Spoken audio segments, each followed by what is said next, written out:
Welcome to the Folktale Project. This is Dan Scholes. Today we have our final story from Hans Christian Andersen for the week.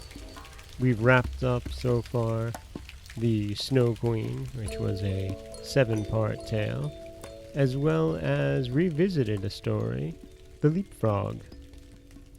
This tale is a new one. I haven't told it before, and it is a very Hans Christian Andersen tale. It's about as much as one can get without an inanimate object being animated. This is The Naughty Boy. A long time ago there lived an old poet, a thoroughly kind old poet. As he was sitting one evening in his room, a dreadful storm arose without, and the rain streamed down from heaven. But the old poet sat warm and comfortable in his chimney corner, where the fire blazed and the roasting apple hissed. "Those who have not a roof over their heads will be wetted to the skin," said the good old poet. "Oh, let me in, I'm cold, I'm so wet," exclaimed suddenly a child that stood crying at the door and knocking for admittance, while the rain poured down and the wind made all the windows rattle. "Poor thing," said the old poet as he went to open the door. There stood a little boy, quite naked, and the water ran down from his long golden hair. He trembled with cold, and, had he not come into a warm room, he most certainly would have perished in the frightful tempest. "Poor child," said the old poet, as he took the boy by the hand. Come in, and I will soon restore thee.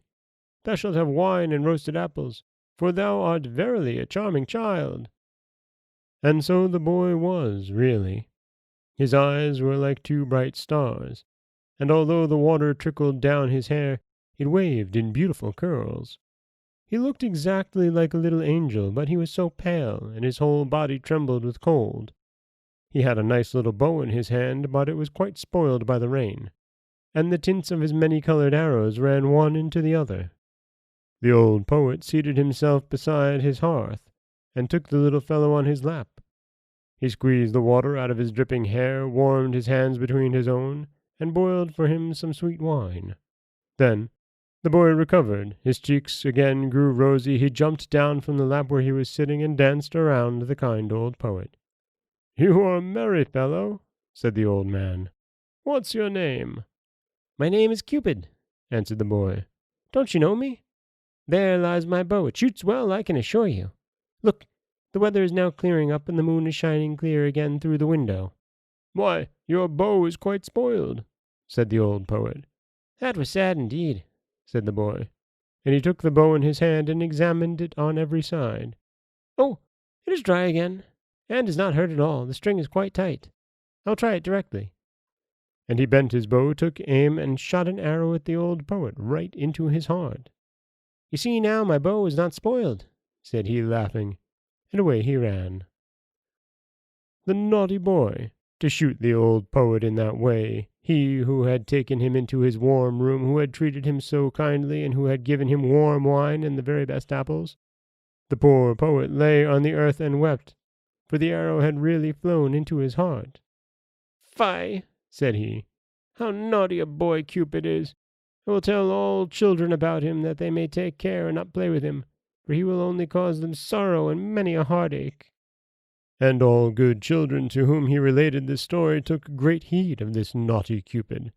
But he made fools of them still, for he is astonishingly cunning. When the university students come from the lectures, he runs beside them in a black coat, with a book under his arm. It is quite impossible for them to know him, and they walk along with him arm in arm, as if he too were a student like themselves. And then, unperceived, he thrusts an arrow into their bosom. When the young maidens come from being examined by the clergyman, or go to church to be confirmed, there he is again, close behind them. Yes, he is forever following people. At the play, he sits in the great chandelier and burns in bright flames, so that people think it really is a flame, but they soon discover it is something else. He roves about in the garden of the palace and upon the ramparts. Yes, once he even shot your father and mother right in the heart. Ask them only, and you will hear what they'll tell you. Oh, he is a naughty boy, that Cupid. You must never have anything to do with him. He is forever running after everybody. Only think, he shot an arrow once at your old grandmother. But that is a long time ago, and it is all past now. However, a thing of that sort she never forgets. Fie, naughty Cupid. But now you know him. And you know, too, how ill-behaved he is. And that is The Naughty Boy. A story about love-ish. Really a story about Cupid and how naughty he can be. And I love the end of this story. If I really enjoyed the end of The Snow Queen, where we get a nice little recap of everything, I love this story's ending. Cupid shot your parents and your grandmother. He really is quite naughty.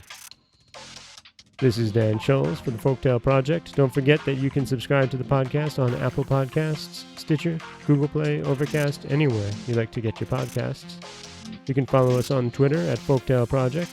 You can find us on Auto Radio, TuneIn Radio, iHeartRadio, Spotify, anywhere you like to listen. If you'd like to help support the podcast, you can head over to patreon.com/folktaleproject.